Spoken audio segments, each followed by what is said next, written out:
Selamat sore untuk kita semua. Selamat sore Bapak dosen.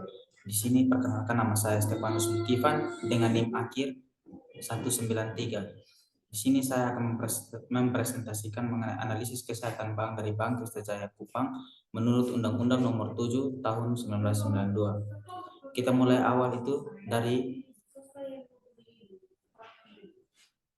latar belakang dari Bank Krista Jaya Kupang. Bank Krista Jaya Kupang didirikan di Provinsi Nusa Tenggara Timur tahun 2008 sesuai Akta Pendirian dan Anggaran Dasar Nomor 28 tanggal 14 Juni 2008 yang dibuat oleh Notaris Ahmad Zainuddin SH MKN di Bogor dan telah memperoleh pengesahan dari Departemen Hukum dan Hak Asasi Manusia Republik Indonesia berdasarkan surat keputusan Menteri Hukum dan Hak Asasi Manusia Republik Indonesia. Di sini, Bank Krista Jaya memiliki visi dan misi. Visinya menjadi bank lokal dengan reputasi nasional terpercaya dan menjadi mitra usaha. Yang misinya itu yang pertama itu melayani nasabah dan masyarakat dengan memberikan pelayanan perbankan yang berkualitas. Yang kedua itu menyediakan lingkungan kerja yang kondusif untuk tersedianya tenaga profesional yang berkualitas. Yang ketiga itu berpartisipasi dalam CSR sebagai perwujudan kepedulian terhadap tanggung jawab kesejahteraan masyarakat dalam bingkai program pembangunan nasional. Yang keempat, menjaga imbalan hasil yang wajar bagi para pemegang saham. Yang berikut kita masuk kepada pokok pembahasan. Di pokok pembahasan ini saya akan menjelaskan mengenai analisis kesehatan Bank Krista Jaya Kupang menurut Undang-Undang Dasar Undang-Undang Nomor 7 Tahun 1992. Kita mulai dari yang pertama, itu kecukupan modal. Dalam kecukupan modal ini, Bank Perkreditan Rakyat Krista Jaya Kupang selalu berada di atas batas minimum OJK selama periode 2012 sampai 2014. Hal ini menunjukkan bahwa BPR Krista Jaya memiliki modal yang cukup untuk mendukung kegiatan usahanya dan memenuhi kewajiban kepada nasabahnya. Yang keduanya itu kualitas aset. Keberhasilan BPR Krista Jaya pada tahun 2016 dengan mampu menekan angka non-profit loan atau disebut kredit macet di bawah 5%.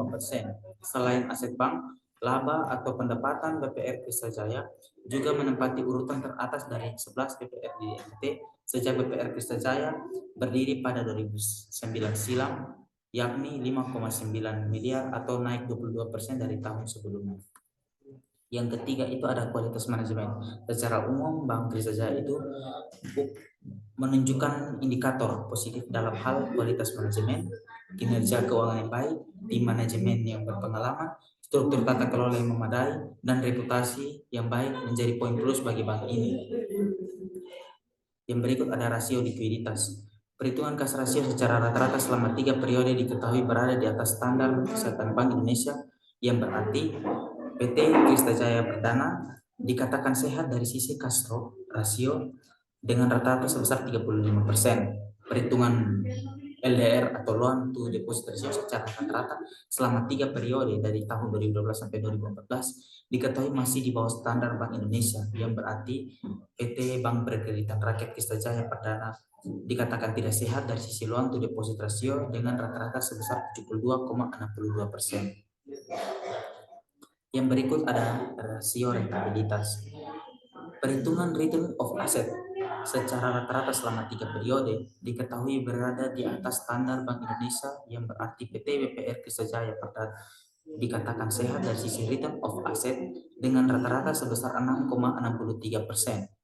Perhitungan return of equity secara rata-rata selama 3 periode diketahui berada di atas standar Bank Indonesia, yang berarti PT Bank Perkreditan Rakyat Krista Jaya Perdana dikatakan sehat dari sisi return of equity dengan rata-rata sebesar 35,7%. Perhitungan yang berikut ada rasio solvabilitas. Itu di dalamnya itu ada perhitungan capital adequacy ratio atau CAR. Secara rata-rata dalam 3 periode itu diketahui berada di atas standar Bank Indonesia, yang berarti PT BPR Krista Jaya Perdana dikatakan sehat dari sisi capital adequacy ratio dengan rata-rata 19,49%. Yang berikut saya masuk kepada review. Dalam review ini ada 2 hal yang saya ingin bahas. mengenai yang pertama memahami kualitas Bank Krista Jaya Kupang untuk keputusan finansial. Yang kedua itu ada menganalisis kualitas. Yang dalam memahami kualitas Bank Krista Jaya Kupang untuk keputusan finansial itu bank ini menawarkan berbagai produk dan layanan perbankan kepada masyarakat termasuk simpanan, pinjaman, dan transfer uang. Kalau dalam analisis kualitasnya itu berdasarkan informasi tersedia di tahun terbaru 2024 ini, pada tahun 2023 kecukupan modal Bank Perimpitan Rakyat itu naik menjadi 22,23%, atau bisa dikatakan melewati batas minimum CAR dalam OJK, yaitu 8%. Jadi hal ini menunjukkan bahwa BPR Krista juga memiliki modal yang cukup untuk mendukung kegiatan usaha dan memenuhi kewajiban kepada nasabahnya. Baik, sekian presentasi dari saya. Sebelumnya minta maaf jika ada kesalahpahaman atau salah kata dalam presentasi ini. Sekian dan terima kasih.